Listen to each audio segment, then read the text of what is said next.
Boom, boom, boom. This is Jared, and I'm back.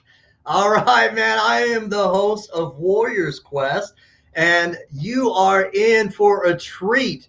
I don't know if you've had dessert yet tonight, but this is going to be sweet. Put some Cool Whip on it. All right, we've got a great show tonight, man. Oh my gosh, I am so excited. All right, we've got a super guest. I mean, a kidney warrior who's strong.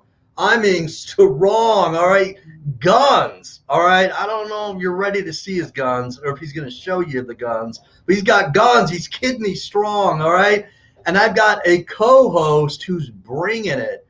All right, I've got a co-host. I'm going to introduce you to this guy, man. I'm giddy as a schoolgirl right now because this guy, you know him from Kidney Solutions. All right, kidney transplant recipient Kent Bressler. Yeah, I've got this guy on as a co-host, and we're bringing it on now. Man, I'm so excited. Wow. Okay, we've got Kent Bressler tonight. This is awesome. So here we go. The co-host video intro. Boom!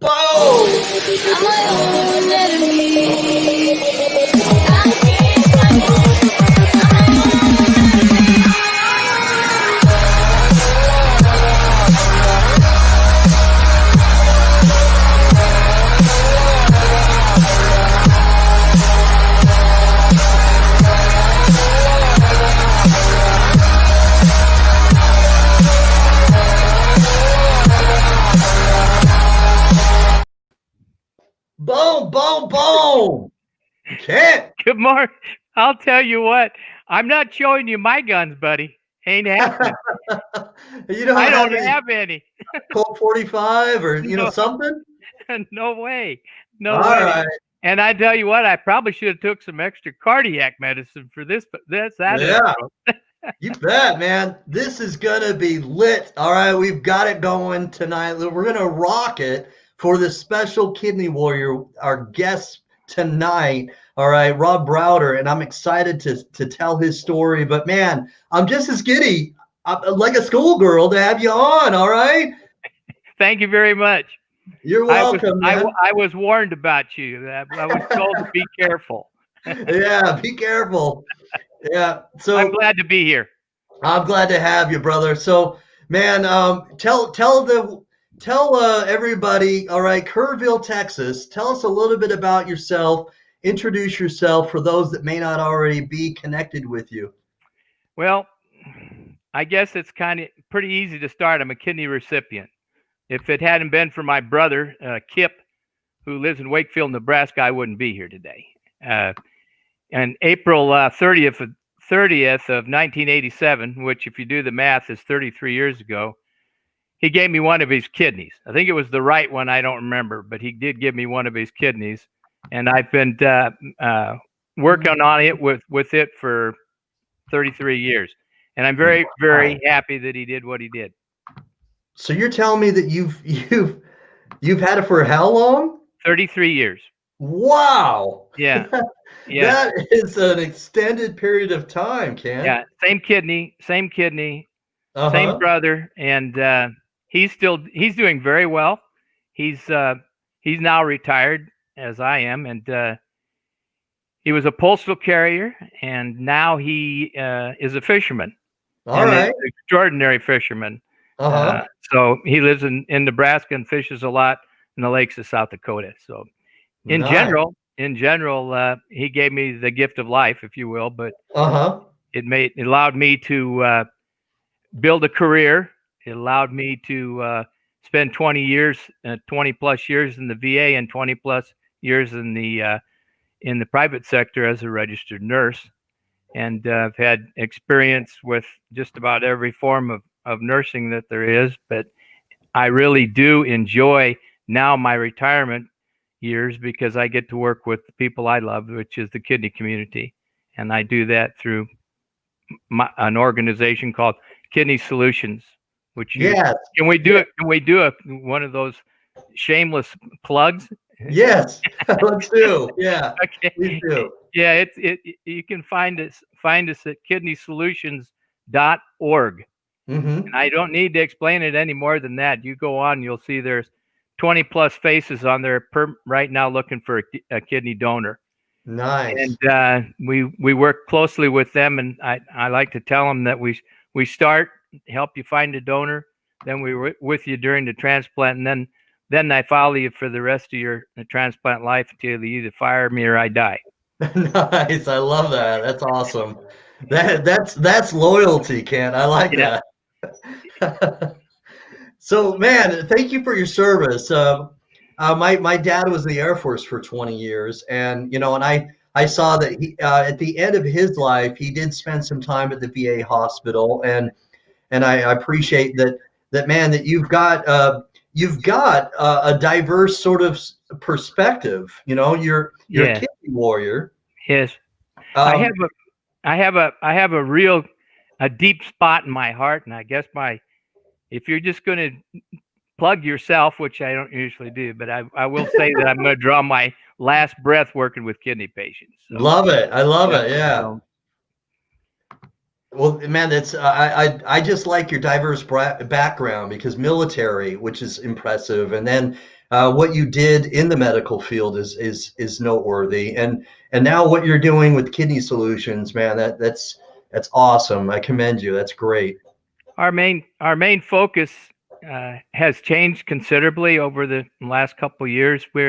We've always been into preemptive transplant, and we're really looking to keep people off of dialysis.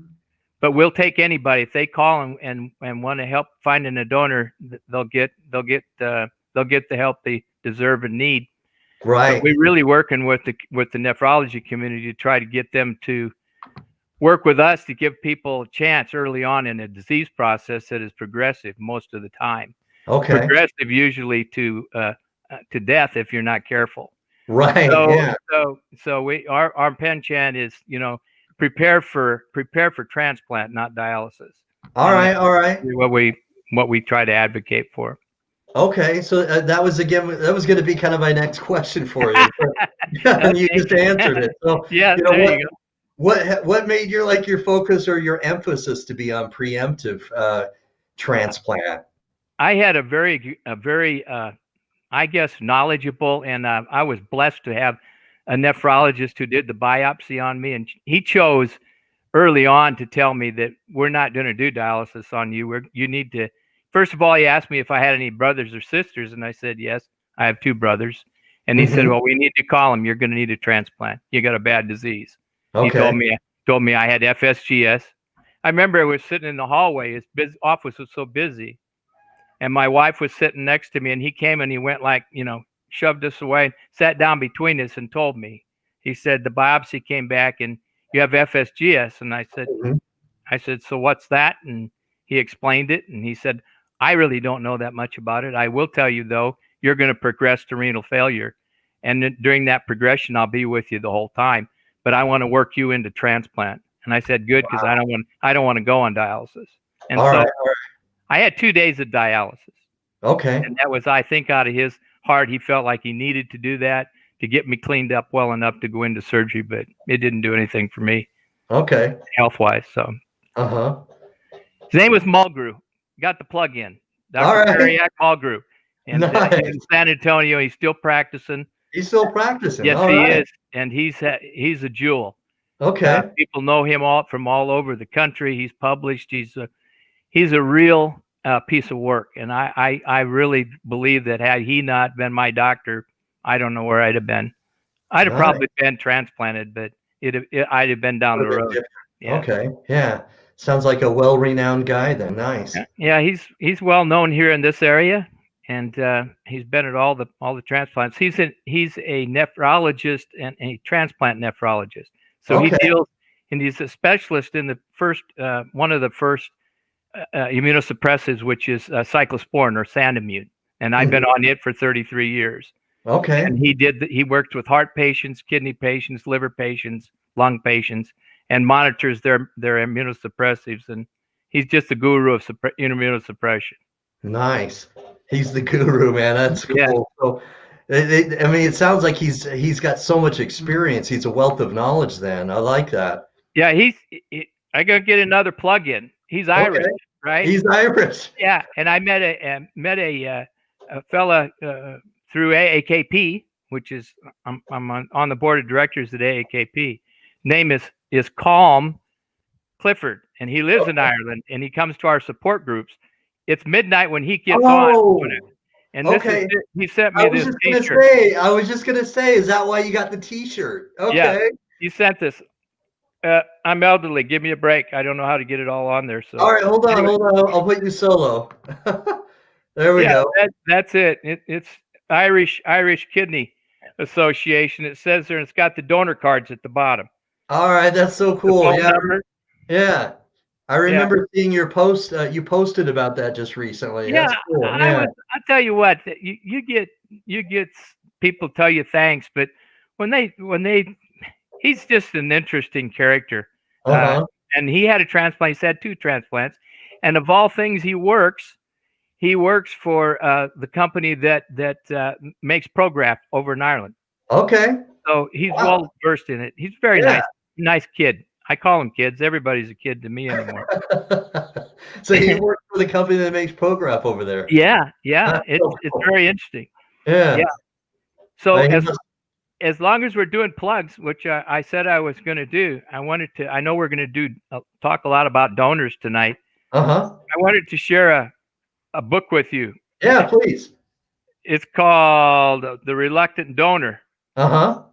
And Suzanne Ruff wrote it. Suzanne's a very good friend of mine now out in the Carolinas. And she is a family, her whole family, like Jim Meyer's family, has PKD. She does not. She was reluctant to give a kidney to her sister. And because they didn't get along very well. I don't want to take away from the book. For $14.95, it's the best thing next to a steak dinner to read. So you should probably get it. It's on Amazon. I love the way she writes, and the way she writes, just like her attitude is really fantastic. Oh, I like a steak dinner though. That's yeah. Someday maybe we can do that. Yeah, absolutely.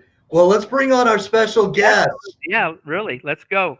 Okay, let's bring him on. I'm excited to do this. So, hey, and thanks for watching, Jason. Thanks for watching.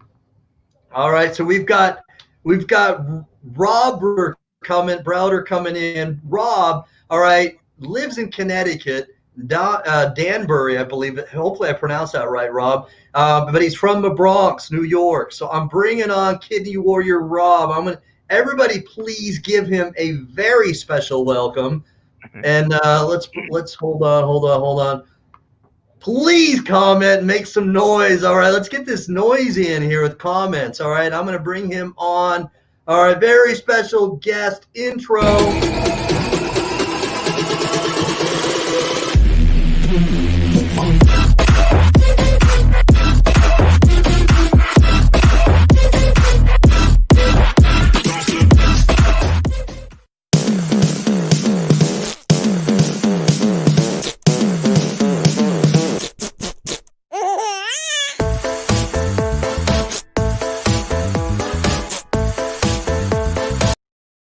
Bada boom, bada boom. Oh, he still got the noise sign up. Let's make some noise.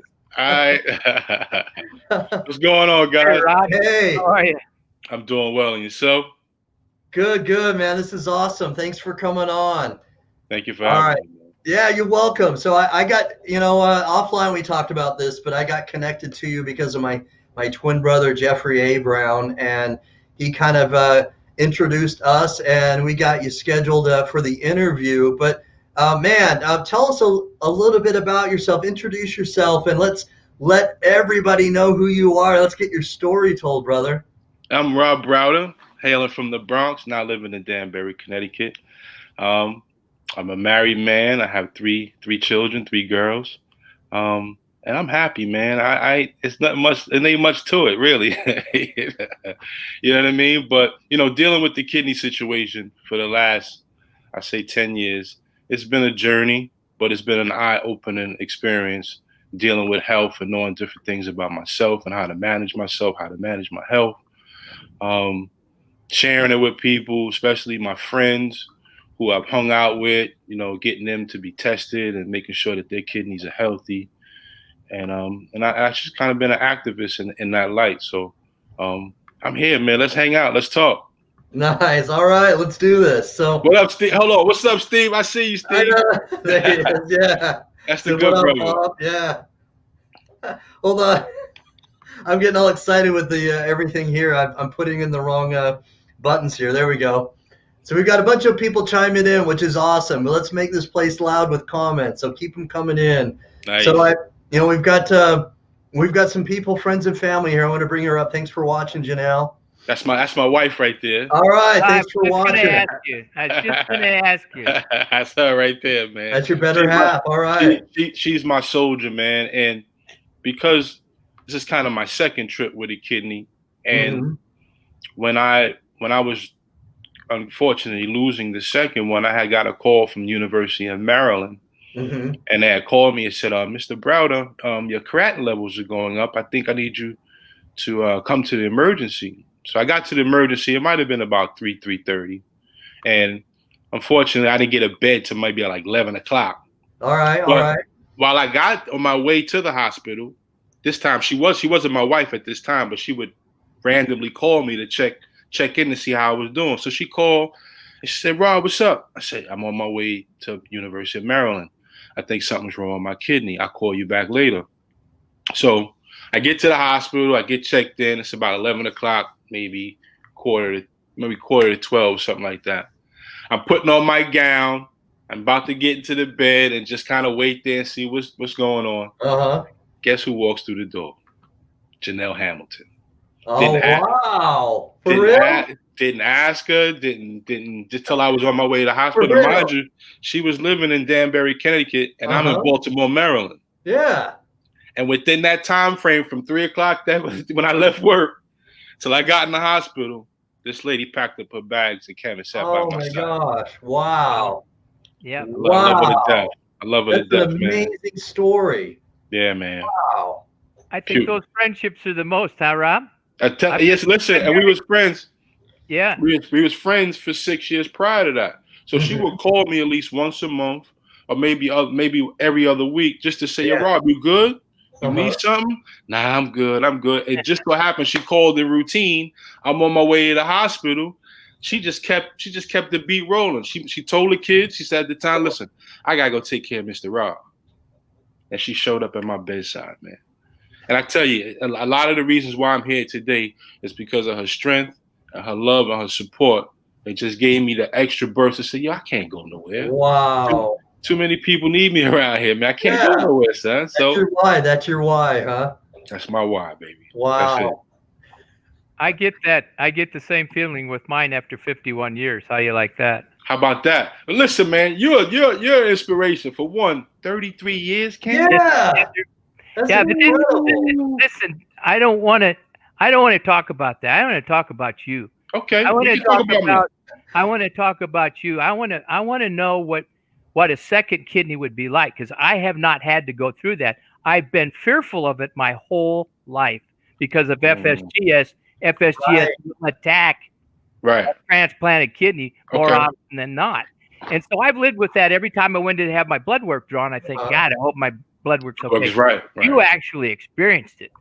And I know several people, many of my good friends have had 2-3 transplants. Well, let me tell you, my story started off, hailing from the Bronx. I met an old girlfriend that I ended up following to Baltimore. And in Baltimore, I was pretty much living a young man's life. I started working, got a decent paying job, was paying all my bills, living kind of a single life, just out there, just having fun like any young man would do. And then there was a time where I just had this headache that would not go away. It was just annoying. There was a CVS right there and a Rite Aid right there. So I would just I would go and get an Excedrin or something just to get rid of the headache. So one day I made a trip down to Virginia because my little cousin was graduating high school. And upon returning, I was riding back with my mom. And, she said, "Rob, can you drive?" I said, "Yeah, I can drive." Maybe 30 miles into the drive, my vision got real blurry. I couldn't see at all. I mean, I was seeing 3 cars and it just wouldn't go away. So I started feeling nauseous. So I pulled over to Burger King. As soon as I got out of the car, I threw up. Yep. I said, "Ah, man, something is wrong." So I got back in the car. I said, "Ma, you're gonna have to drive," and I end up sleeping in the back seat. So we get home. I got in the house. I went to sleep. Everything was fine. I woke up the next day. I went to work. Didn't even go to the hospital. Went to work. As soon as I got to work, the headaches came back again. So I popped the Excedrin. I said, "You know what? These headaches been around too long. This ain't normal. Headache ain't supposed to be this normal." Mm-hmm. So I called my mother. I said, "Ma, meet me at GBMC, which is a hospital in Baltimore County." And as soon as I got there, I think my blood pressure was like 260 over. I was gonna say 200 yet. 260 over 190. Oh, and they're looking at me. It's like, Mr. Browder, you're a walking stroke. Why are you still here? Why are you still here? So I'm thinking they told me I'm like, I could be potentially having a stroke. He said, let's get an IV in your arm. Let's try to bring your pressure down. They got me admitted. I got to a room. The nephrologist was from Johns Hopkins Hospital, came in, nice gentleman. Said, he smiled at me. "Hey, Mr. Browder, how you doing?" I was like, "I'm fine, but I got this headache." He said, "Well, listen, we're going to start dialysis in about 10 minutes. Yeah. Oh. Wow. That was your introduction, bro? That was introduction, because I was saying at that point, everything started to flash into hanging out, the eating, the beer drink, all of that started to come back. Yeah. But what I said to myself was, I damaged an organ. Yeah. That's the silence that happened over me. I said, I damaged an organ. Yeah. And I was like, wow. And then they came in and then took me into the dialysis unit in the hospital. And my first treatment was like 4.5 hours. And that whole time, I just kept sitting there thinking about all the pizzas and all the pizza pies and all the chicken. And I was saying to myself, all I had to do was go to the doctor and check and see, make sure things was right. Right.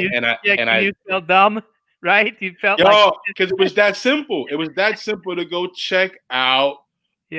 Just go to the doctor and do your normal routines and make sure that your blood work and everything was working well. And my wife's corrected me. We have 4 children, not 3. I'm sorry. Oh, you saw that when I put that up there? Yeah. I see it in the corner of my eye. All right. So dialysis turned after dialysis in the hospital, it turned to me going to DaVita, where I met Steve.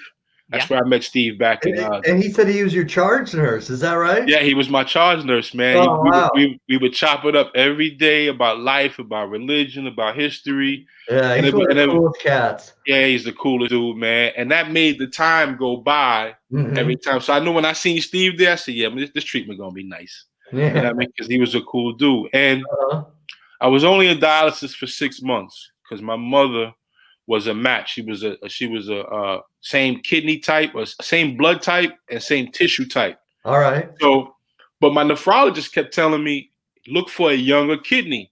Yeah. But the charge nurse or the head of the nurse at dialysis was saying, "Joe, your mother is right there. Why don't you just go get it done?" So from July, it happened in July, to December 15th, which was 3 days after my birthday, my mom gave me her kidney.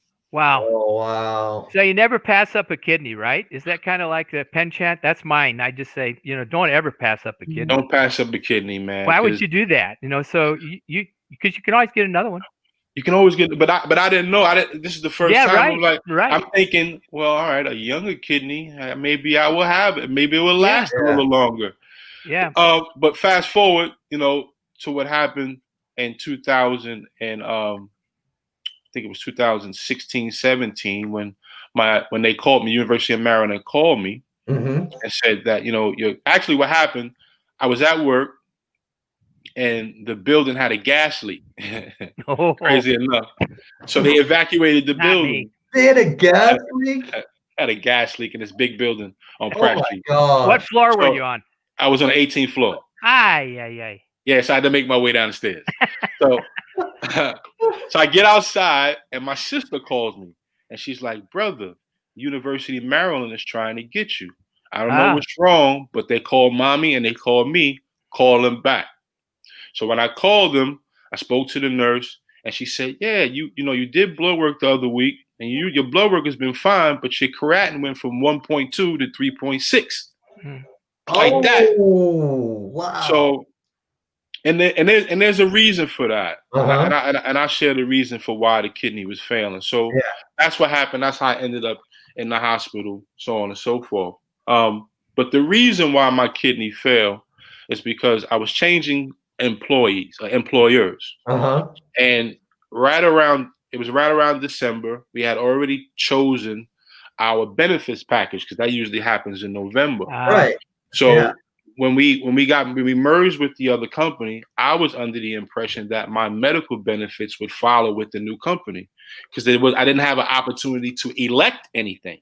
Okay. So January 1 comes, I get my first check with the new company, and I look, and it doesn't say medical benefits coming up. Yeah, no deductions for medicine. No deduction for medicine. So I panicked. I'll bet you came unglued. So I'm saying, I was like, well, how am I gonna get my meds? Oh my God. I ain't got medical benefits.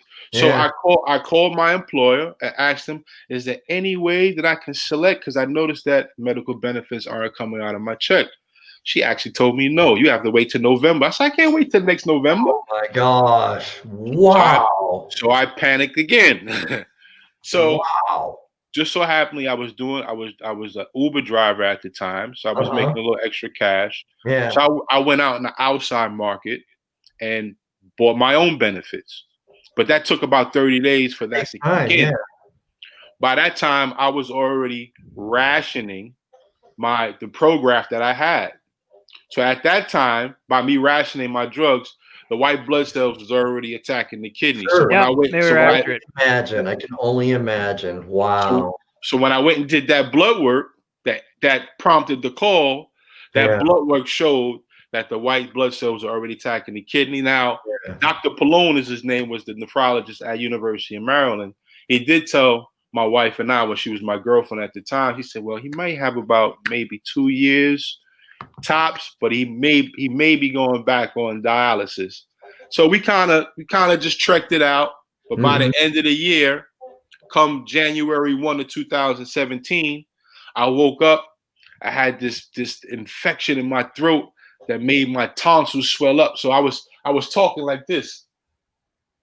Because anytime I put my head down, it felt like my tonsils was going down my throat, and it was hard to breathe. Yeah. So the toxin was hitting whatever was in my throat, swelled up my throat, and I'm in the hospital like this till they brought it down. But when they took my blood, they noticed that my creatinine was above 10. So that kidney had automatically failed. So I started dialysis all over again, and here I am now, man. 3 years later. So Kent, man, isn't it so important that we have Capitol Hill help those? And I know that people are, but isn't it so important that we get some help for our kidney warriors so that after year 3, there's a bill in Congress right now. We've been chasing it for over 10 years. It's called the immunosuppressive bill. Yeah, I know. Medicare pays for three years of medications, and after that, you're on your own. And this is a typical story of where a person will say, well, I'll just take half. I need to take it. I know, but I can't afford it. It's way too expensive. And so that's what this bill does. And it's got bipartisan support. Hopefully we can get it tagged on somewhere and it'll get through. That will then pay for the life of the kidney. In other words, if you're on Prograf or Cellcept or Satamune, Imuran, it's going to cover that for the extended period of time you have that transplant. And it's only right. Why invest in doing a transplant and let it go because the guy can't afford his medicine? Right. That is not their fault. Not their fault. One thing I didn't know, though, is one thing the nephrologist did tell me. He said if you were ever in need because you were short, all I had to do was call the hospital and tell them I was short, and they would have supplied me with an emergency supply program that got me to where I needed to be. Okay, so I wouldn't lose the kidney. But I had no knowledge of that. Now, if they didn't told me that ahead of time, you never experienced it. You never experienced it. So I mean, if you don't have experience, how are you going to do it? Right. That's how it happened. See, and then you know what people do then after they get through that, then they start beating themselves up, right? They start back and whipping themselves and slapping themselves in the face and calling themselves, Yahoo, why'd you do? Well, you know what? It's not their fault. It's not, no. And so the key here is understanding that if you have if you have insurance, don't let it lapse. Please don't it. And if there's an attempt at somebody to take away that insurance because of an existing condition or pre-existing condition, fight it. Yeah. Call us, call people, call all your friends. We'll help you out because there's no way in the world. There's other things like the American Kidney Fund. There's other, right? And we could go on for ad infinitum, but your drug companies will even do it. You write them a quick letter, you call them on the phone on 800 number, and they'll send you the medication to keep you going. They sure right. And American Kidney Fund is a great organization. Oh my gosh! All those who are not aware of them, because when my wife and I, we elected for me to stop working and go on disability, but I still had to pay a premium to get some of my, some of my medical care. It doesn't go away. American Kidney Fund helped me pay that premium. Yeah, they sent the check every month. Made sure it was paid. That is every single month. Outstanding. Yep, and those there's a continuous need. And now since COVID came on, I mean, they're inundated. They are just like clockwork. We'll get to you. Please don't hang up. Don't worry. We'll get you. And it's a constant battle. But again, there are several avenues, and people who have not experienced this and started doing it, they need to get a hold of people like this and organizations. How can I get more knowledge on that law you're talking about? Well, you can. It's HR 5534.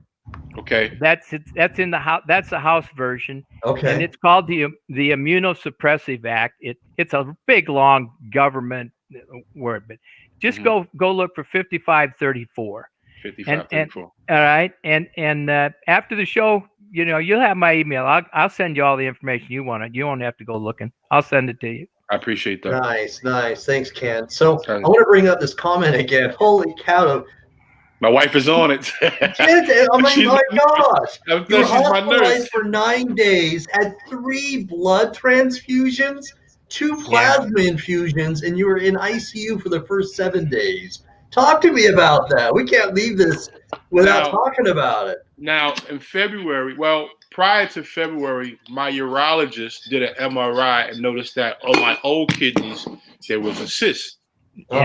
So, being that I'm on the kidney list, they wanted to do some more investigation on the cyst. So they sent me to Yale. Yale was where I'll most likely be having my surgery. The nephrologist there, they did an MRI, and they suggested that that kidney needs to be removed.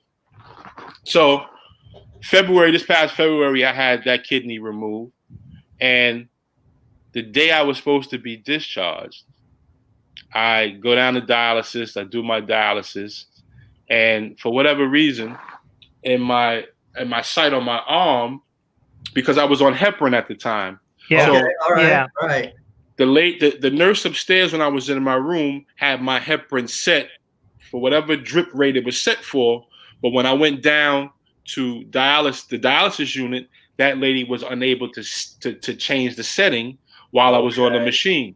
So what's happening now is that the heparin was running so long in me while I was on there. When I got off of off of the machine, the blood was bleeding inside of my stomach. Yeah. So oh my God. So, your peritoneum. Yeah. So now the entire I feel like I was having a second hematoma because I had a hematoma before. So I get up to go to the bathroom, and I just started turning yellow. She said, "Rob, you're right." I said, "Why am I sweating? I'm cold and I'm sweating." So she puts me back on the bed, and they come to find out because they didn't change the heparin drip. They had to send me that. It was a whole scenario, man. I had to go to ICU. My wife probably can explain it better than me, but the day I was supposed to leave after having that surgery, I ended up being in the hospital another 5, 6, 7 more days to get that rectified before I can go home. And come to find out, the cyst that was on the kidney was 100% cancerous. Yeah. Are you? What? Yep. 100% cancerous. So when they pulled it, and they did the pathology screening or whatever they did. I just had what's my thought? I just had a meeting with I can't even get my thoughts together. The meeting with the surgeon. Yeah. Okay. Transplant surgeon. Right. That removed the kidney. Yeah. And he told me, because I had another MRI, he said everything is clear, but that cancer cell or that cyst that was on your kidney was 100% cancerous, and we got it out of there. Wow. What were your thoughts when you heard that? Something is over me, man, and I've been guided by so many. I'm telling you, man, because in life there have been so many scenarios that have just carried me over. I just made it through, man, by the grace of God, man, and that's the only thing I can say. It's God. It's what I've taught myself, the people that I keep around me, the attitude I keep, the thoughts I keep. All these different things play a part, man. I stay positive. I keep my faith strong. I try not to think negative. Negative energy will only make it worse. Mm-hmm. There's just things I start to do. Ever since the first kid, I just changed my mindset, and it's kept me going, man. All right. So man, God is God. What do you think of this, kid? Yeah, God's put you in a lane, right? We have an old saying. We have an old saying. You stay in your lane. There's no need to pass. There's no need to get on the right side and stop. There's no need to slow down or speed up. You stay in your own lane. That's right. And you deal with things as they come, not with anticipation, right? But with as they show expectation as they show up. That's because right. You can't. And the longer you're embedded with this concept of staying in your lane, the better chance you have of doing what you've done, which is survive. You're amazing, man. You're an amazing man. That's so impressive. Totally amazing. I appreciate that, man. And like I said, with the love and support of my family, my wife, my friends, man, they tell me, Rob, you stronger than that. I know you. I watched you play ball. I watched you do all these different things. You got this. There is no end. There is no end to strength. When you give up, when you pass that throw and whatever the baton on, mm-hmm. your life has changed. You pass the baton on, but you don't stop. You don't. Because if you stop, you die. That's right. All right. Just be honest with you. If you got kidney disease, let's be honest. If That's you right. stop, you're going to die. All right. You're gonna be out of it. There was something went across the screen. I think it was your wife said it'd be nice to have a support group. I'm going to do a plug for. I have a support group in San Antonio, Texas. Yeah, and everybody's welcome. I would really like to see you come. It's a Zoom. Yeah. All right, cool. Due to medical issues and very necessary. Yeah, I mean, we talk about this kind of stuff all the time, and it's for kidney patients. Water. Yeah, water's good for you. Yes, it is. The father just says when you drink water, your kidneys do a push-up. That's right. Yeah, they're on high speed alert when you start throwing that water down there. That's a good thing. Listen, here's a good one for you. In my mind, anyway, it's a good one. So you're working towards that. Now you've lost that first kidney. What did you say to yourself? What are you going to do? You know you've lost it and it's not going to work anymore. And you've gone through the cancer. So what did you do to get another kidney? Well, I kind of just remember when I lost my first kidney. Mm-hmm. I kind of went in that kind of same mindset, being calm, not being overzealous, not worrying, not thinking it's a death sentence. I can get through this. Absolutely. And that's kind of where I'm at. So, I know about putting the catheter back in my chest. And I went through 2 fistulas. Now I got a graft. So just going through that, it's just a mental stretch, man. It just stretched me out more than I thought I could imagine. But I just said to myself, just like you said, stay in your lane. Yep. You're the only one. You know what I mean? And I think the biggest thing was I had to get to the point of accountability. Who's responsible? Accountability that I damaged my kidney. By just not paying attention, not asking questions, not doing the things that you probably were taught to do. But when you're out on your own and you're young and you're making money, you think you're on top of the world. Yeah, nothing's gonna happen to you. I could stop a bullet right now. Right. That's how life was for me. Sure. Yeah. But until it happens, then you use all your faith and all the lessons that you were taught to get through it. So that's exactly what I'm living off of now. Me going through it the first time, I know I can make it through it this time. Well, you're an overcomer. Everything that you do, everything that you can consider in your life is built around your family now. Yes, sir. Regardless of what 100%. anybody says, you have to be a little bit selfish. Your main focus here now is to find another kidney. Absolutely. Let's be realistic about it. It's not about you're going to go to the races and put a 50 on somebody to win the place and show. You're talking about Rob getting a kidney, and but you're going to get that kidney when God decides you're going to get it. All right, He's going to send that. He's going to send that donor to you, right? As long as you stay in your own lane, it's going to work. That's right. It will happen. I love that. It will happen. That's right. Yes. That's right. And I know you believe that. I can see it in your eyes. I see it too, man. I love this mentality. It's a mentality. And to add my wife into this, man, because we had to adopt a whole new lifestyle, way of eating. One of the first things my wife did, even before we were together and we were just friends, she would always ask me, "What do you like to eat?" So this lady went upon herself to find out the things that I like to eat, but make sure it had no sodium in it. It had fresh herbs. It had fresh spices. It tasted a little light, little less salty, but but she made it to the point where it's like, man, this is still good though. I'm enjoying this. So she helped me and changed my entire diet. With that, I was on, I think, about 3 blood pressure medications. Yes. She's helped me come off 2 of them. See? Wow. Just by changing my diet. Changing my diet, leaving the sugar alone. Man, there's no way that drinking a lot of water. There's no way that God did not have his hand in introducing this queen to you. This is awesome. This is an amazing story that you have this wife. Yes, sir. She showed up.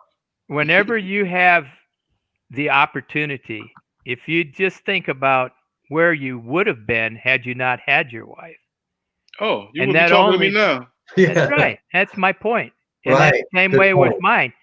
She asked me, I remember, after the transplant, we got home and you're pretty, you're down, really. You're happy. You feel good. You want to start doing things, but you can't move. You got pain. And she said, honey, what can I do for you? Just tell me what it is I can do for you. I said, go to work. Go to work. Yeah, you want to work. I know you want to work. We need you to go to work so you're happy. And when you get home, I'll be here. And if I need you, I'll call you. And that's how becoming your own advocate makes a difference. That's all right. Yes, I had my mom and dad were here from Nebraska. I get that. And they were a great help. But if you don't grab it grab yourself and by the bootstraps and say, listen, I'm going to do this. That's right. No one else is going to do that for you. You got to do it yourself. Huh? You got to do it yourself. Not your wife, not your minister, not the guy on the street.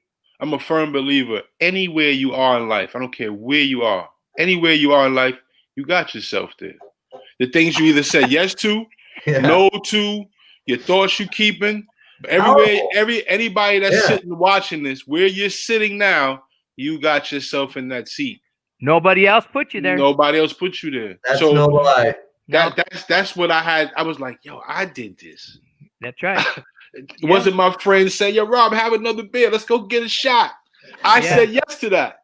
Yeah. You know what I mean? Yeah. Let's go eat. Right. Let's go eat here. Go eat there. I said yes to those things. So. And successful guy who realizes that succeeds. One who says, I really messed up here now. Yes, sir. And I can't blame that on my brother or my friends, or I have to blame it on myself.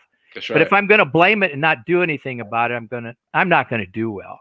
Yeah. It's when you make that adjustment, which is constant through the rest of your transplant life, you're going to make adjustments. Little ones, big one, little ones. Right. But you are the one that drives success.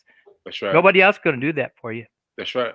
I believe you're exactly what an advocate for yourself looks like. Taking ownership. Yeah. Just like take that. a look in the mirror.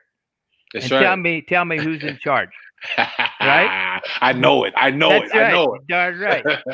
Yep, me The one too. with the big guns, right? That's what I said at the beginning.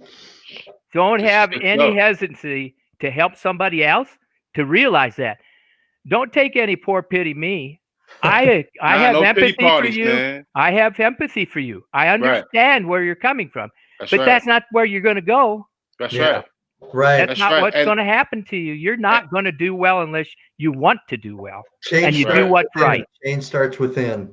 Yep. That's right, man. That's exactly. Right. That's exactly right, Jared. It's here. It's in your heart. Right. It's not in your brain. It's in your heart. And we all know it. We just have to revisit. We have to revisit. Yeah. Let me tell you something. Every day. Yeah. If you notice, the conversations that you have most of the day is with yourself. Yes. 95% of the day, the conversations that you're having, whether vocally or not vocally, is with yourself. Right. So introduce yourself to yourself sometime and talk to yourself. Not like you some crazy deranged individual, but like, yo, how am I feeling? Yeah. Why am I feeling that way? Where did this energy come from? Start questioning yourself and trust me, the answers will show up right there, right on your dinner plate. You'll be like, wow, I've been doing this all this time. Yeah. You know what I mean? I've been in the wrong lane. All this time. Yeah. I need to stay in my own lane. Yeah. Not put on my indicators going left, going right. I ain't getting off no exits. I'm staying straight. Stay straight and narrow. And what really excites me the most about staying healthy, whether you're on dialysis or whether you're maybe you're out there right now and you don't know what the hell's happening to you. You're sick. Well, go to the doctor. Go to the doctor. Know what your numbers are. Find out what's going on. And when they tell you, well, you got this, and this, then you better learn about what this, and this is. Because if you don't, you're not going to go anywhere. They're not going to go home with you. That's right. Right. I learned everything from absolutely. I learned everything that every thought affects a cell. Yeah. Cells form tissues, tissues form organs. So your thoughts function every part of your body just by how you think. Before you put any food in your body, before you put any drink in your body, your thoughts affect everything your body has going on right now. So essentially what you're saying, Rob, is you're feeding yourself with your thoughts, and that can almost be an indication of how you may behave, right? Yes, sir. So let's talk about earlier I saw a comment from Janelle that talked about like meditation. Tell us a little bit about how that's made you stronger with meditation and finding peace that way. Well, there are a number of meditations. I do chakra meditations. I have my crystals I use. Sometimes I burn sage. Meditation for me is going inward because of the outward world. There's so many distractions outwardly that we forget about ourselves and inwardly. So I totally tune out whatever's on the television. I try to minimize. I'm a social media addict or whatever, but I try to minimize that. And I have my podcast now, so I'm a little bit more on social media, a little bit more. But meditation for me, it allows me to go into my thoughts and to keep good thoughts and concentrate on good thoughts. Okay. A lot of my good thoughts are about health and keeping my family close and wanting to see us succeed and do things in the future. So when I meditate, I just find a quiet place, make sure it's quiet, usually at night or early in the morning when no one's up. And the best sound is nature. Just listen to the birds. Yeah. Listen to the crickets at night.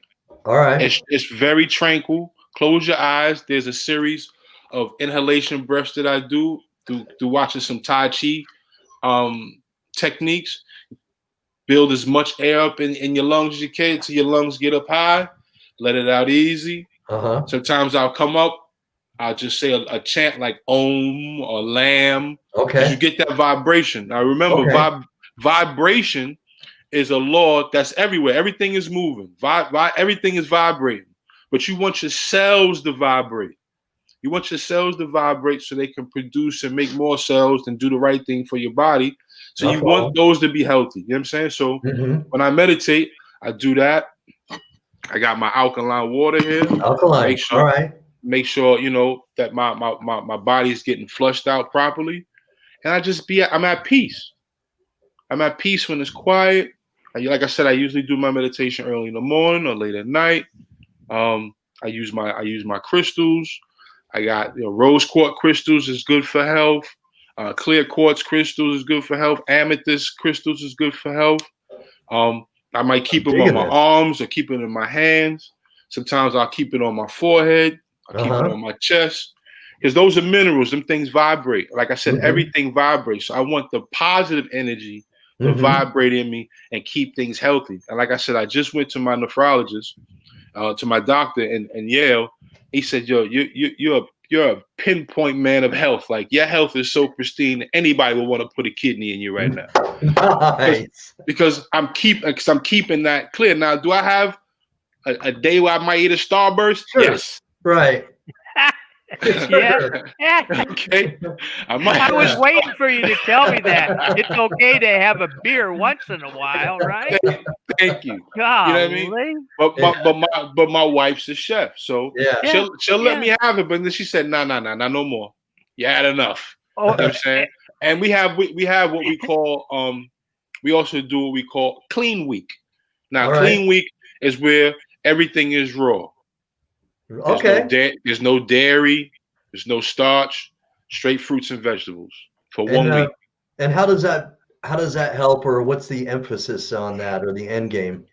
Well, you got to remember, from a cellular perspective, when you're eating green vegetables, which is your cucumbers, your kale, what it does for the cell, it repairs the cell. Your cells are working overtime in your body, miles a minute, trying to do what it's supposed to do to keep you alive. Yeah. But when you're eating green vegetables, the chlorophyll in the green, it cleans the cell, almost like taking it to a car wash. Okay. So if you got a clean, healthy cell after eating fruits and vegetables, now you give it the fruit. The fruit, the nectar in the fruit, is the sugar in the fruit, or the nectar in the fruit gives the cell energy. So now you got something cleaning it. Now you got fruits giving it energy so it can continue to do its work. So if you keep that and you eat the right fruits, not only are you cleaning the cell and you're giving your cell energy, but you're also keeping it alkaline too. Now, you know, if you're anything like a battery, if you know anything about cells and batteries, alkalinity is supposed to charges the cell. Okay. So it keeps your cells invigorated, from your brain cell to the cells that run through your body. You don't want your body to be highly acidic. That's what got me sick. That's why I was throwing up, because my kidney no longer could do the job of eliminating the toxins. So that's what I learned about acidic food versus alkaline food. You know what I'm saying? You are what you eat. So if you're eating plant-based food, if you're eating fruits and vegetables, those are the things that align in you anyway. You know what I'm saying? Versus eating a steak, taking nothing away from steak, but eating chicken and all that. That's pretty much flesh. You want to eat stuff that are pretty much that's going to help your body sustain going through what it goes through every day. Like I said, some of the most dangerous things that you can have are your thoughts. Yeah. But I learned about this. On the kidneys, there's two glands called the adrenal gland. Anytime you're angry, pissed off, cussing, mad, fright or flight, there's a chemical called cortisol that comes out of the adrenal gland. That's all acid. So every time you pissed off, you cursing somebody at the stop line on traffic, you just spewing that stuff out of there. Right. And if you don't have good kidneys, you're making yourself even sicker. All right. So that's why I employ keeping good thoughts, keeping good mannerism, just keep things great about you, about yourself. One of the biggest things, I say this about my show, and one of my co-hosts is watching too. I usually ask my guests, how important is imagination?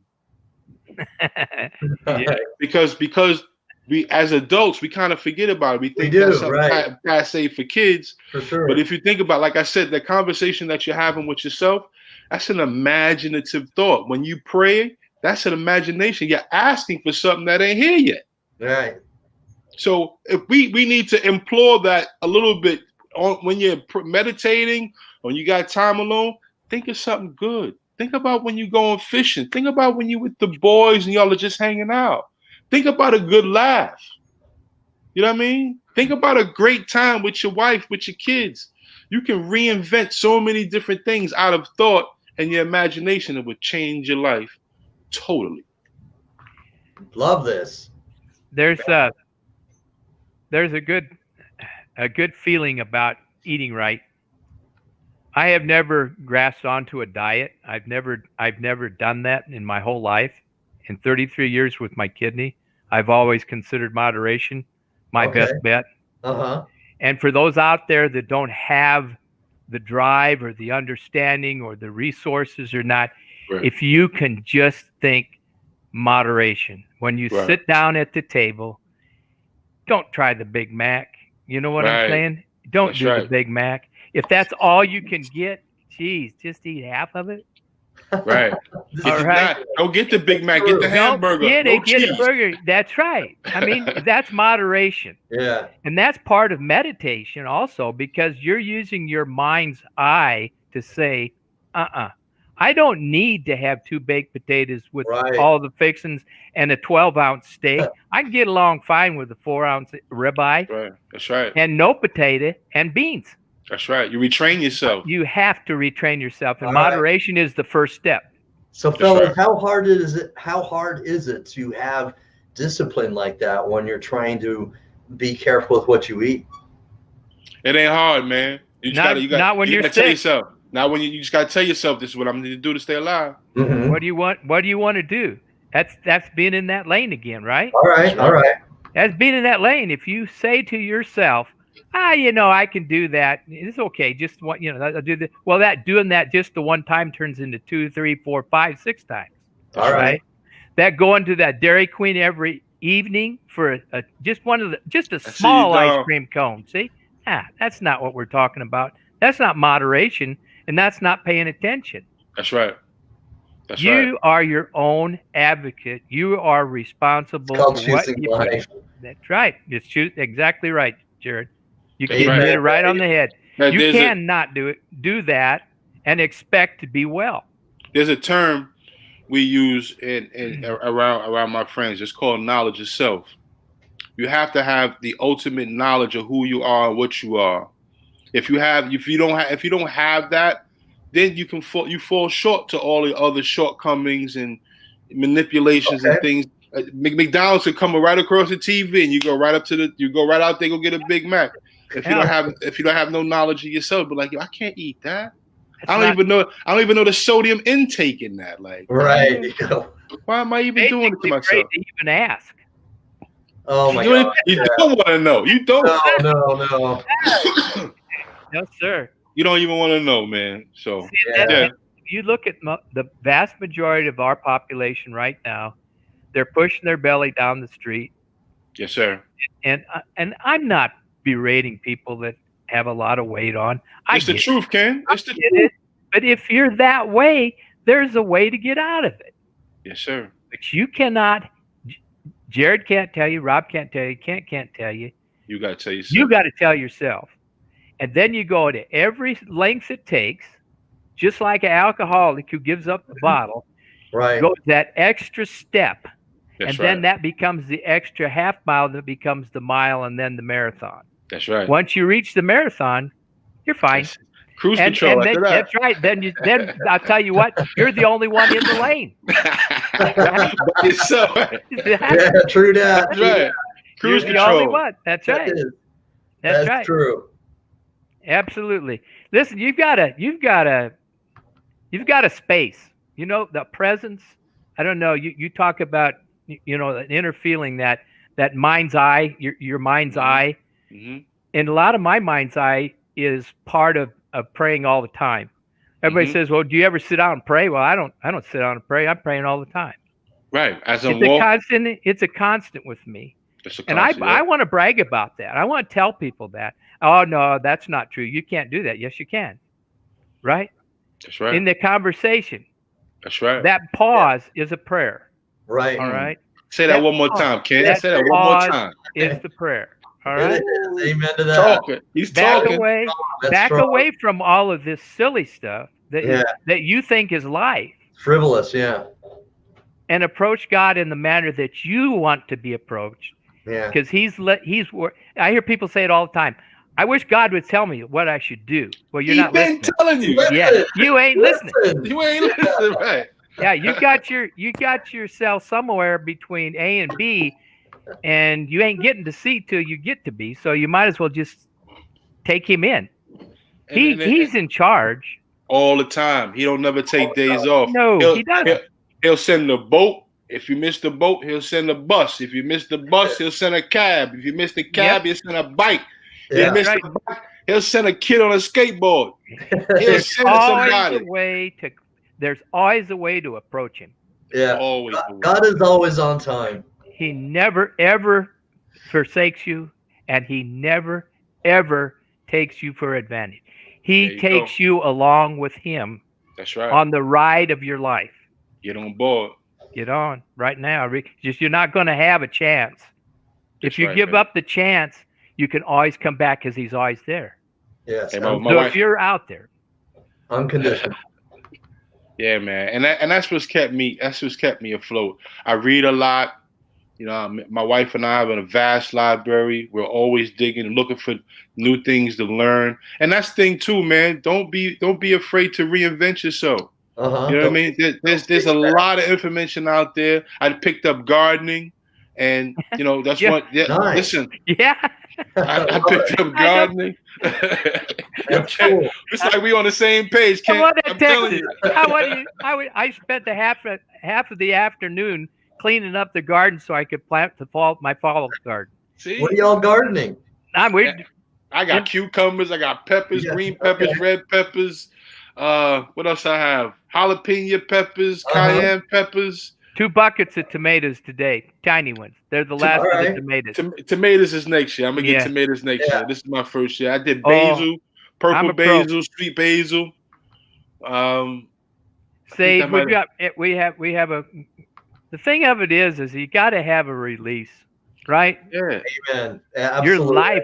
Your life is just right now. You know, I looked at my grandkids and bless their hearts, I love them like to death. But I want to tell them, you know what? Find a space for yourself. Yeah. You don't be digging somebody else's roads. That's got to find a space for yourself. Video games don't catch it. Nope.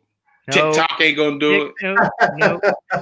But you pick up the Bible and just on the square, just pick up the Bible and read it and don't understand it, because somewhere along the line it will get referred to you and it will bring you into focus. It'll make sense. Yeah. If you don't read now, if you're not reading scripture, if you're not in the scripture, please just pick up the Bible and just read it like you would a novel. Right. Read it like it's a book. Yeah. That's all it is. Until you he'll start talking to you. Till the words start making you. Yeah. Till the words start making sense. Like, that's right. Yeah, amen. I didn't understand that as a kid, but I'll tell you, as an adult, man, I understand it. Yes, you do, especially when you're sick. You think about this, and I'm gonna speak right here to Rob straight ahead. You know, if you have kidney disease, it is not a death sentence. No, sir. Kidney disease is like any other chronic illness. It taxes you, but it makes you a better person. And if you reach up and you just walk in that path that God sent for you to walk in, he set it all aside for you, you'll be fine, because there's always hope. Yes, sir. If you don't believe there's not hope in this world, call me. That's right. That's right. I'm here. I'm full. My cup is full, man. And, absolutely. I can see it. I wish he was watching, because I have a buddy. His name is Mike Hands. And he had lost his kidney maybe earlier this summer. But his wife gave him a kidney about 3 weeks ago. Yeah. So he just got his kidney, man. Shout out to Mike Hands, man. Mike Hands. That's great news. Here's a good one. Here's a good one for you. Shout out to my friend James Kraft. Bruce Pooh, we call it. 49 Pooh. That's what I thought you said. P-O-O. Pooh. Yeah, that's only for his close friends get to call him that. All right. And I call him that when I can't get anything else out. If I forget it or what, it's always Pooh. Hey, 49 years. with his sister's kidney. 49 years. 49 years? Yep. Yo, y'all are breaking records because I didn't hear the numbers 49 before, man. years. That's We're talking about OGs. That's not bragging. That's a whole nother life. That's a century, right? Or half a century, or what? Yeah, I don't know what it is. Century, yeah. I belong to the quarter century club. Yeah. 25 years. He's going to go into the half century club. Yeah. You don't know what you're doing for my confidence. I lie to you not. When I first lost my kidney, I was told it would only last 10 to 15 years. No. That's being that no one should ever tell you that. Yes, sir. But you know what? Do you know what? I know it happens. I know it, Rob. I know it happens. I also know some that will say, we want to prepare you for dialysis. Already, you have plenty of time to prepare a transplant. Don't give me that. I'm not going there with you on that, Doc. I'm not going to prepare for dialysis. I'm going to find a donor. I'm going to ask my brother. I'm going to ask my sister. I'm going to ask the school teachers. I'm going to ask everybody I come in touch with. I am not going to go on dialysis. That's right. And I'm not going to play this game when I'm on dialysis thinking that I'm going to see how far I can get it. You know, my GFR goes low, how low I can get before I do something about it. No, sir. The lower your GFR goes, the sicker you are and the less chance you have of doing well with a transplant. Explain us what the GFR is. That's a glomerular filtration rate. It's a calculation, a laboratory calculation. It's a percentage of function of your kidney. All right. Correct. If you are greater than 60, you're normal. Most people have 100 with 2 kidneys. If you give a kidney up, you lose about 20%. So you're in the 80% range. If you've had a transplant, you're down around the 60 range. Okay. And we know people that live very well at 35, 40. As it goes down, they get to 20. Absolutely. You're transplantable at 20. If you're sick at 30, let's start talking about getting a transplant before having them sticking a shunt into you to put you on dialysis. Because that may take 2 years. That might take 3 years. That's right. Are you going to sit around and wait for dialysis? I don't think so. Let's put some. I want to live. I want to make sure that I, as a patient, am afforded the opportunity through choice to always be the one that makes the decision. Tell me about dialysis, but I want to learn about transplant first. All right. That's right. Now, bless the guys that have trouble that go into acute kidney failure, or like you that have had experiences that have led you into dialysis because you got no other option. That's right. But you guys are rare. There are a lot of people out there that have plenty of time. And even you, right now, you had to go on dialysis. And I understand that. I get it. But as a doctor, don't tell somebody, let's prepare you for dialysis. You only have 18 months before we're going to put you on dialysis. No, and then send you off to the nurse to tell you, man, by the way, you can also transplant. Yeah. Say it right again on that road. In the back can hear you. Say it again. Yeah. You cannot. You're the one that makes the decision, not some doctor, not your wife. You. That's right. And you can't make a good decision, a sound decision, without sound information. That's right. That's right. Knowledge is key, man. You cannot. You can't buy a car without knowing how to drive it or what it does. You cannot do anything in your life without options. And every doctor needs to give you options. And it should start with transplant. Unless you are in acute renal failure and you need to go on dialysis immediately. Immediately, yes. Yeah. That's right. All other bets are off. That's right. Done. Give me the option. And that's not the way they're taught in school. I hope there's a couple listening now. That's not how they're taught in school. But that's my argument. Because I had one do it in 1987. Mm-hmm. He told me, you won't do well on dialysis, Kent. I know you too well. I've been taking care of you for 5 years now. I can give you 2 more years, but you're going to need a transplant. See, you ever hear that come out about anybody? No, and that's what's so impressive about your nephrologist. That's Dr. Mulgrew. He stepped up, man. Way back then. He said that way back then. Yeah. It's so impressive. You can go back to you, Rob. Don't let me tell you that you're a bad person for where you're at, because you're not. You faced what you had to do. You were in your lane, right? Yeah. That's right. That's your option. Cruising. You had no other option. I had no other option. What other option did you have? So I got right in position. I knew exactly what was going to take place. And the further this time, I did home hemo. So I was coming at home. I was putting in my own needles, doing it for about a year until I think I caught the hematoma then. I had this bad cramp. And my wife wasn't at home. My neighbor, she might be online. She's a nurse. She came across, make sure she got me to the hospital and everything. But I wanted to take the responsibility of my own hand. I didn't want to go back to DaVita, even though I'm at DaVita now. But there was a nurse by the name of Miss Carol who taught me how to snap and tap and pull this and create my batches the night before, and how to put my needles into my fistula and give my blood pressure before, my standing pressure and everything, man. We went through the whole 9 yards. 100 options. 100 options that woman gave you. And you ate every last one of them up. I ate every last piece, man. Absolutely. Because there are some, and let's be honest, that say, I ain't doing that. Woman, there ain't no way that's going to happen. I ain't doing that. I ain't sick. I don't need that. That's right. I get that. That's right. All the time. But I'm here to tell you, when you grasp it, when you accept it, when you embrace it, and you start walking it, you become a Rob. That's right. Nice. I like that. Nice. Nice. And I know several Robs who were on death's door. I saw them in the intensive care unit.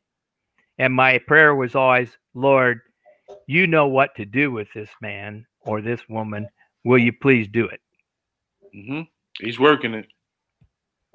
I didn't do it. He did it. Right. That's right. So all this talk we get. I'm sorry. I took a lot away from you, and I'm sorry that I've done that. That's okay. No, man, I like the passion, Kent. I love the passion, because what you're saying right now is exactly how many kidney warriors. It's information they need to know, and it's part of my frustration, because I interview kidney warriors all the time, and many times when I hear their story, sometimes they're not given the options, and they're not. No. I had a doctor tell me once, and I'm not laying on doctors here now. I'm just telling you experiences. I asked him, I said, why can't you send your patients to me and let me work with them early on and get them headed to transplant? Yeah. I don't want to scare them. Hey, what do you mean scare them? What are you scaring them? Dialysis is scary, brother. I think they're already scared of the fact that they have kidney failure. Definitely. They have no clue what their options are. None. I get so disenchanted with when someone comes on and says, oh, gee whiz, if I'd have known that, well, whose responsibility is it to know it? It's not you. It's your physician. Yeah. That's right. Yeah. And if it's a general practitioner who has no inkling of an idea why you have kidney disease, and he says, well, I'm going to refer you on to the nephrologist, and the nephrologist says, well, I don't want to see him until he's stage 4.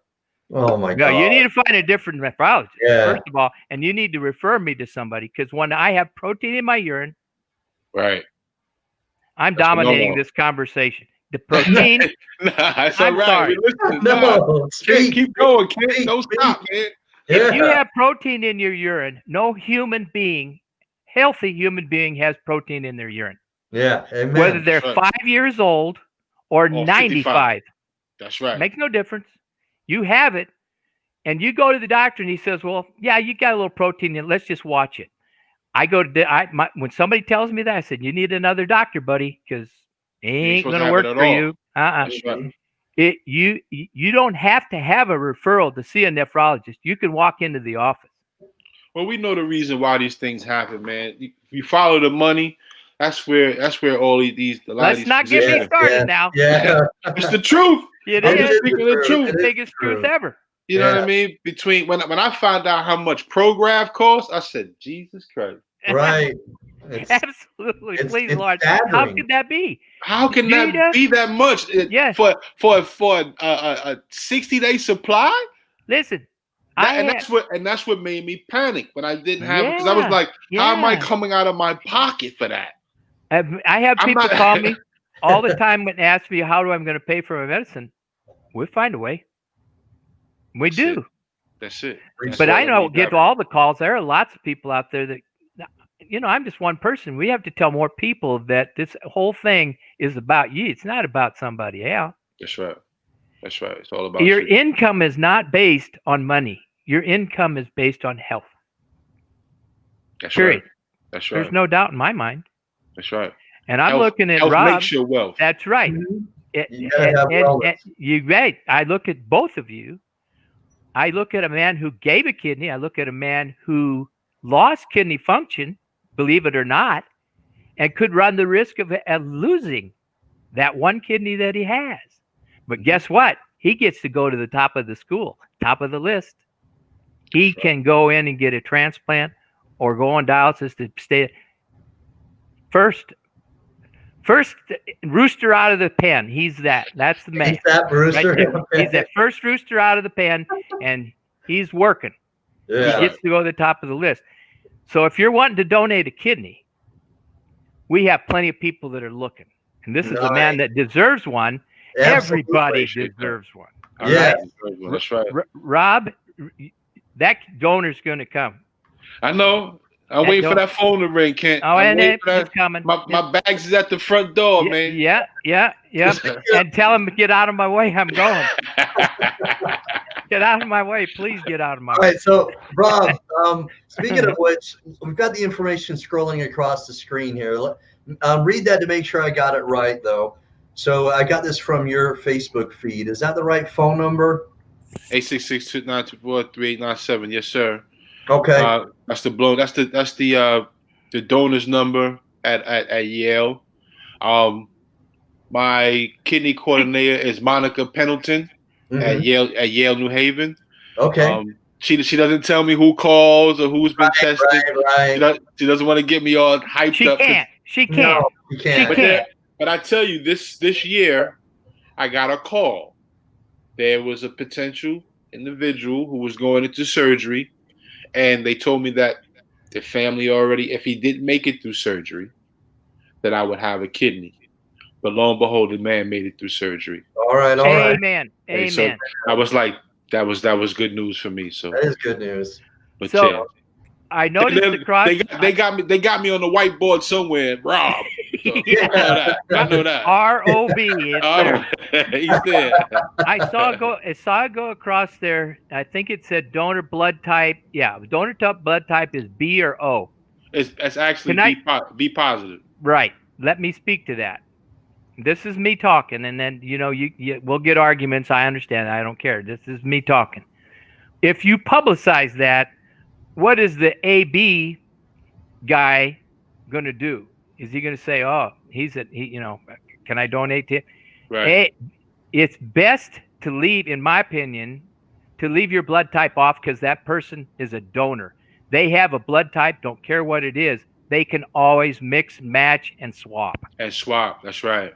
There you go. So I'm glad you brought that up. That's right. And I want you to remember that and don't take it off anything. Just remember, when somebody calls you, say, well, I'm blood type A.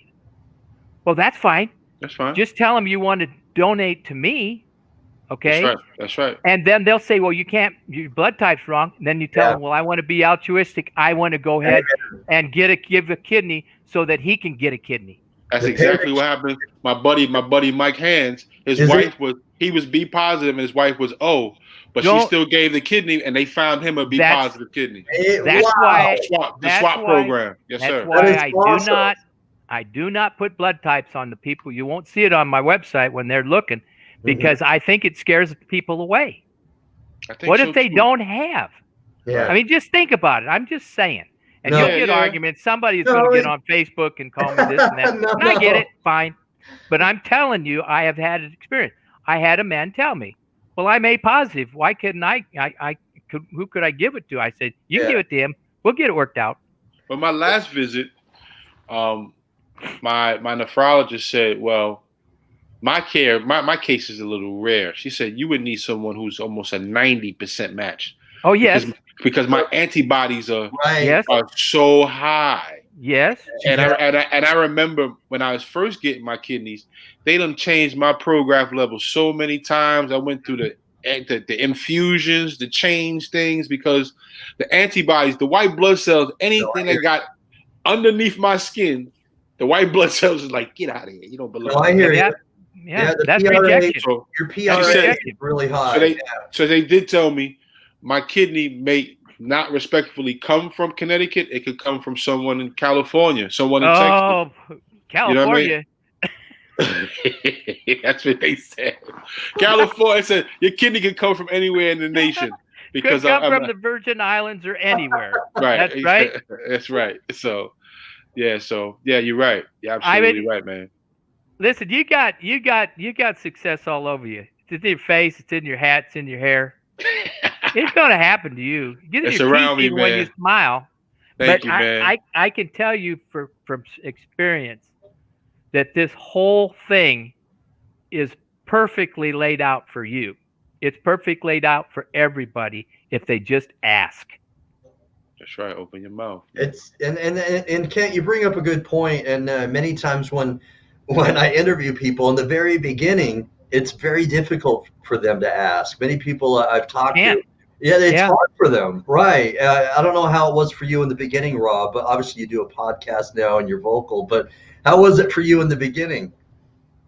In the beginning, well, I felt like I had a responsibility. Yeah. You know what I mean? A buddy of mine at the time was running his own little studio, and I asked him, I said, yo, can you allot me an hour of time so I can explain to my family what it is necessary to be a donor? So at that point, even I was maybe a month in at dialysis, I was able to travel to New York, and I went up to New York and I had this session with my family and close friends.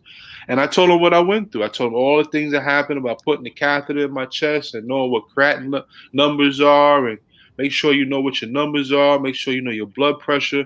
Anything over this number, you're potentially dealing with kidney disease. So right on the onset, I became a small little activist. But I was reaching out a lot to my friends because my friends lived like me.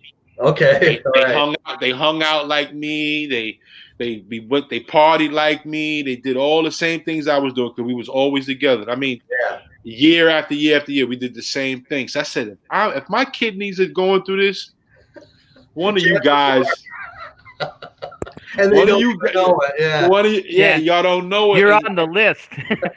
Yeah, I know. I hate to say it, but one of your guys is gonna be next. But I'm trying to prevent y'all guys from doing this. So I used to tell a buddy of mine, stop drinking that Pepsi. Like Kent said, put that Big Mac down.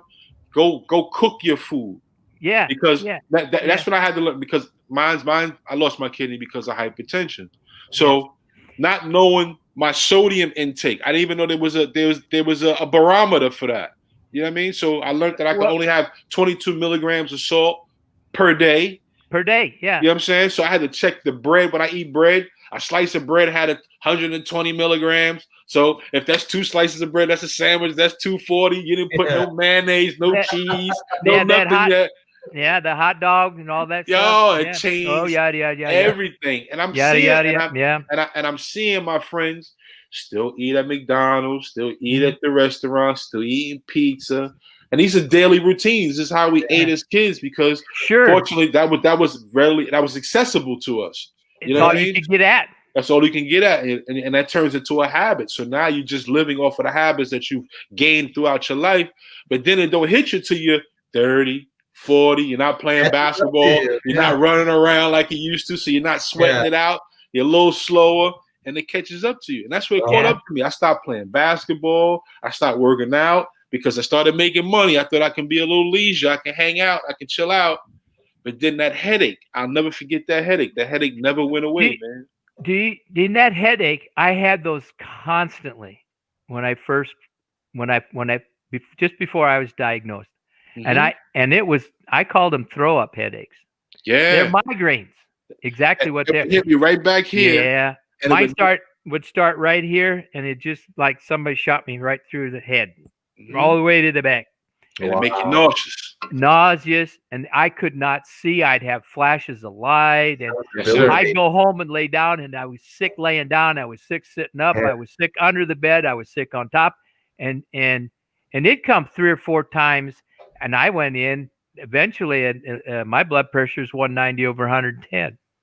Yeah, and that's what saved my life. But just think of those poor fellas out there that don't go to the doctor. That end up and they come in and mom, no clue. Yeah, mom finds them in bed and they're flaccid on one side and they've had a stroke and they're only 38 years old.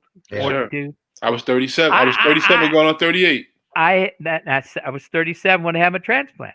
Look at that. So you know what? And I'll tell you what. I got run over by a truck and I got up to see what hit me. It was so bad. But I did it to myself. That's back to that. And I'm an educated man. How about that? But I also had a disease process called FSGS, which only hits like about 1% of the population worldwide. Okay. Very rare. And caused my high blood pressure. And I was just throwing gas on the fire with the beer and the, right. Poor diet and smoking and all that. That's right. That's right. I don't know. Your situation is such that a lot of black folks have high blood pressure and don't even know it. But it's because of poor diet. Exactly. And we take on this traditional lifestyle that we live like how our grandparents live. So yes. the way they cook a ham is the way your mother cook a ham, is the way you taught to cook a ham. That's right. Tradition. But it's just true through tradition. And we have to learn how to break that and find an alternative way. Like I said, although we ate like that, my grandmother also, she grew cucumbers, she grew tomatoes, she grew peas. And you grew to eat them. You ate those too, You ate them. There was a time, I remember there's a time I didn't go to the supermarket for produce. I went to my grandmother's house. Absolutely. We went to the butcher for meat. We didn't go to the supermarket. Imagine that. I remember those days. But when you look now in the supermarket, everything's packed and wrapped in. Oh, and put full of preservatives, and but where are E. coli? Yeah, where are the supermarkets? They're not in low income areas. They're not in the low income areas. No. And on my podcast, we talked about food insecurity, where to find a healthy tomato might be 20, 30 miles, or you got to get on a bus or a train to get to it. You can't do it. You can't do that. You know what I'm saying? Way. So it's not going to happen. There's a young lady that she has a farm, and she's going to teach. I'm going to learn from her how to set up aquaponic farms. Now, aquaponic farms is just a way of raising your fish with growing vegetables. So you use the poop. Cool. It's a symbiotic system where the fish waste becomes nutrients for the plants, and the plants clean out the water that's coming for the plant, and it goes right back in the tank for the fish. And it's called aquaponics. Similar to a kidney. How about that? Yeah. How about that? Yeah. And that's nature doing. That's when I talk about meditation, listening to nature. Yeah. A lot of times nature will show you exactly what you need to do. For real. Yeah. For real. Yeah. But no one's paying attention to the trees. I know. No one's watching how water comes, tide, ebb and flow. These things are just out of our mind because we're so much enamored with things that pull us, just distract us. Yeah. And we don't have this time to think of ourselves or think to ourselves, well, what does that mean? Why do trees do that? Like I told you about, my thought affecting every cell. I read that and I was like, wow, that makes sense though. And when you give a little time to it, and you be like, oh wow, I could have been doing this all my life. But no one, they didn't teach that in my high school. I know that. There was only girls in high school when I was in high school. I didn't have that business of studying and reading and stuff like that. Yeah. My dad told me all the time, you aren't going anywhere, buddy. I said, I'm going in the Army, Dad. I'll be fine. Don't worry about it. When I was a teenager, it was girls and music. Yeah, that's right. There's no, yeah. Pretty much. Yeah. Okay, so here's a good one. Most of the time, there's a lot of talk about genetic testing now, and I had a gal on that's going to do. Her name is Shaw, Payal Shaw. She's Indian, and she has her PhD in pharmacology. Okay. Good friend. Uh-huh. And she's been on twice, and she wanted to do something on genetic testing, which is like, it's way out in the pasture to me. I know about it, I understand it, I get it, but I don't really know that. She gave a great podcast on that the other day. I think it's just look for it. Okay. But I think you would be at advantage to come on my podcast, and Payal could come on your podcast and talk about medicine. Okay. Medicine. Yeah. Bingo. Let's do this. Let's make it happen. That's right. We can do that. I think we should start exchanging our guests, because I don't get to but 2,000 or 3,000 people listen. Okay. And maybe 1,000 listen. They listen all over the country. Yeah. But I want her to hit in an area where she doesn't get too much, and she would do it. Get some exposure. Bang you, just like that. All I got to do is call. I send an email at night. Let's do it. All right, when we're done. We'll get together and we'll start packaging some stuff up. All right, let's make this happen, guys. Yep. We're nearing the end here. We've actually gone over what we normally do, but I keep it going when I feel the vibe, and I definitely felt the vibe. This was very positive. I'm so glad we did this together, gentlemen. Oh God! Powerful. Thank you for having me, man. I appreciate it. Thank you very much, Jeff. Yo, Jeff, if you watching. Yeah. Yeah, and shout out to my twin brother Jeff. Yeah, amen. If he, it's really early in the morning his time right now, but he'll catch the replay or something. But nice. Anyway, so I'm gonna Kent, just real briefly, any words of encouragement, or what would you say to Rob before we go? Call me. All right, I like it. Yeah. Say less. Say less, man. Good. All right. So just call. Get a hold of me. Okay. So what I got, you can have. That's right. Nice. I appreciate that, Kent. Let's all come together and be united. I love that. So, Kent, I want to say thank you. It's been more than I expected. This was powerful. It's given him hope. It's given other people hope, and hope is what I'd like to give people, because that's what the Warriors Quest show is all about. And this is powerful in regards to giving people hope tonight. I'm very, very glad we did this. Thanks for coming on. Do you have time for one little story? Yes. I have a very dear friend who was very close to me in church. He was I'm 70 years old now, and this was 2 years ago. So he had pancreatic cancer, and I remember going up to see him in the intensive care unit, and Pastor and I went to see him, and we sat there and we had prayer with him, and he had just had a biopsy, and it wasn't good. It was stage 4, and it was already metastasized. Wow. And I took a look at it as Pastor was talking to him after the prayer, and they said, "Wally, what do you want to say? I know there's something in your heart. And what is it you want to say? We'll listen." And he said, "Is there any hope? Is there any hope?" Mm-hmm. And Pastor said to him, "Wally, there's always hope." That's all he said to him while he died 4 hours later. Wow. That's serious. So, to end on a really good positive note, bless you, Wally. You made me a believer. Nice. And bless you, Rob. Thank you, sir. Bless you too, man. All right. Thanks, Kent. Appreciate your time, Jared. Kent, man. Thank you very much. You'll be hearing much. from me soon, Kent. Yes, man. He's got all my info. KidneySolutions.org. Let's go. All right. Okay, let's do this, guys. Thanks, Kent. Thank you, Jared. I appreciate it. You're welcome. A lot.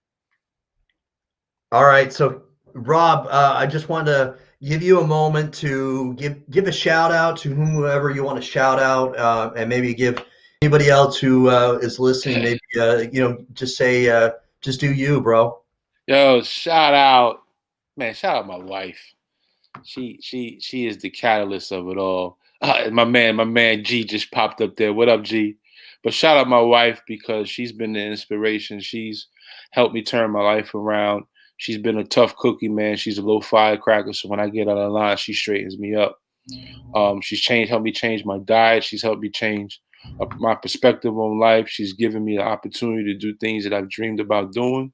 And I owe my life to her. I also want to shout out a couple of my friends, my buddy Shannon, who is a co-host with me with No Ideas Original. For all those who don't know, I do run a podcast called No Ideas Original on YouTube. Okay. And we talk about open subjects and topics, whether it's sports, politics, life, health, entrepreneur, anything to support, our community and bigging up our community. That's what our podcast is about. Shout out my moms, my sister, and my family, man, my daughters, my son. That's pretty much it, man. My man Mike Hands, who just received his kidney. Shout out to Steve, because Steve was my guy back in Baltimore. I love you too, G. That's my homie Gary. That's on check. But yeah, man, I got a great support system. And I know I'm gonna get a kidney. I know I'm gonna be out back in the world and doing outreach and helping people. I'm about knowledge, Jared. I'm about knowledge first, man, and about educating people about what kidney disease is, or any disease for that matter. But the way you beat disease first is how you think and how you live, man. We got to change how we living. We got to change how we eating. We got to change our habits. I know we stuck to them. We like French fries. We like burgers. We like pizza. But those are all traditionally bad food for us, man. Mm-hmm. They taste good, but they're not good for us. It's not that they're not food for the long haul. They're short period stuff, man. And if you want to live a short life, continue eating that stuff, man, for real. So outside of that, I'm glad you brought me on board. The brother Jeff, shout out to Jeff, your brother, your twin. I didn't even know y'all was twins. I see you, Jeff. Where you live? He said, I'm in Abu Dhabi. I'm like, oh, you got stamps. You got stamps on your. I said, I'm not even gonna be able to see you. I was like, oh man. But I've been waiting for an opportunity to actually do this. I'm not afraid of being in front of a camera or talking in front of a crowd, especially with this, because I've been dealing with it so long.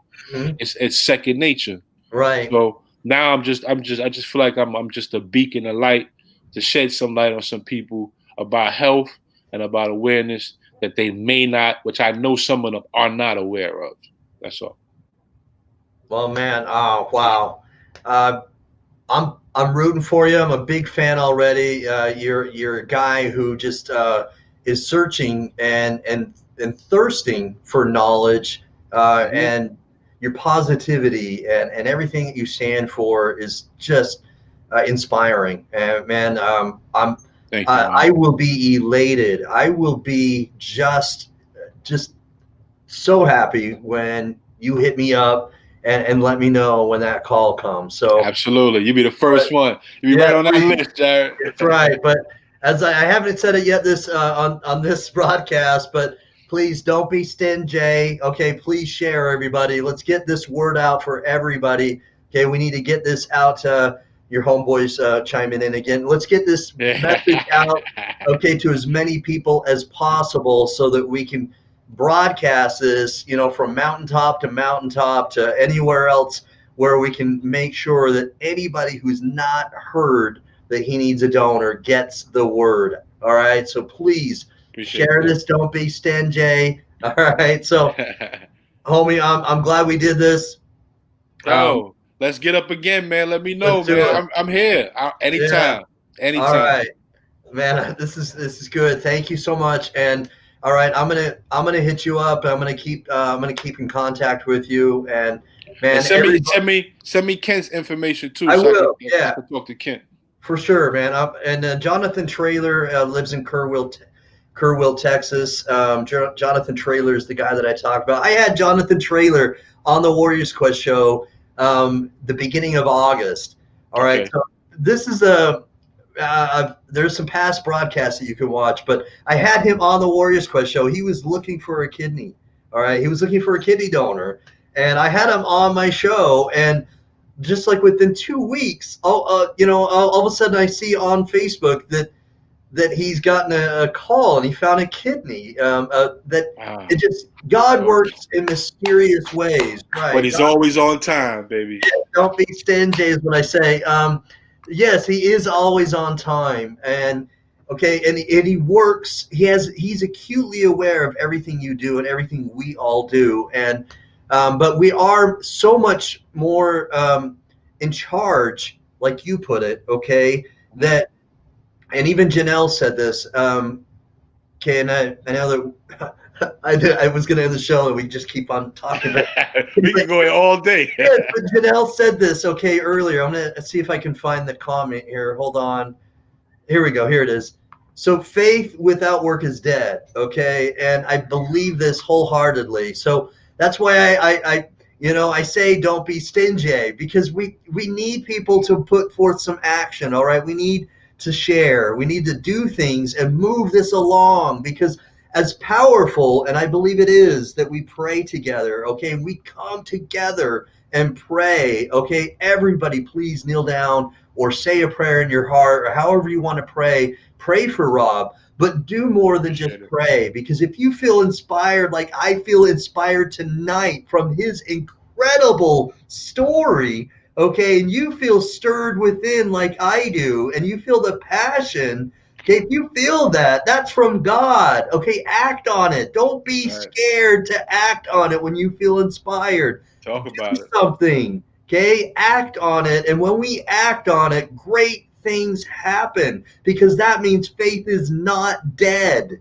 all right? We're putting forth action, okay, and without it, it's dead, okay, and with action, all right, or with faith, okay, is also hope. All right, so I want to, again, talk about that just briefly, is that, okay, hope is powerful because that's connected with the faith. Without hope, we can't have faith. It's together, okay? It's married together. We can't have one without the other. But if we have hope, okay, we have a greater vision for a better future, all right? And that's what I'm seeing for you, Rob. I've got a vision of you, okay? Keep that vision. With Janelle and your family and everybody else, your great support and growing tomatoes. That's right, tomatoes. All right, and cucumbers. Throw some cukes in there in the All right, but that's right. All right. So with all that being said, okay, we can only do so much. I need everybody to help us. All right, we do great things together. Okay. People, let's get united and make this happen. We can do great things together. I want great things to happen for Rob. So please do something and let's move this forward. All right. Anyway, God bless you. God bless your whole family. Too, all right. Thank you, sir. You're welcome, man. See you soon, man. All right. See you soon. Bye-bye. All right, guys, man, we've heard from a great soul, two great people tonight. I've been honored to have a super co-host. I'm so thankful that Kent Bressler came on. Man, he brought up some great points, and I love his passion. All right, one thing that I just love is guest and co-host that have passion. Both of them brought it tonight. An incredible story of overcoming from Rob. And then we've got a co-host who just really brought it and showed some raw passion. I love passion. So thank you for tuning in. Thank you for giving this spotlight tonight and shedding light on Rob. Please continue, all right, to fan this flame, okay? Keep it lit, and let's keep this going. Light it like a firecracker. Let's keep it going, all right? Broadcast this anywhere you can about Rob's message. Thank you so much. All right, peace. I'm out. I want to find an outro. Hold on. I got it somewhere over here. I got it in my pocket. All right, here we go. Boom.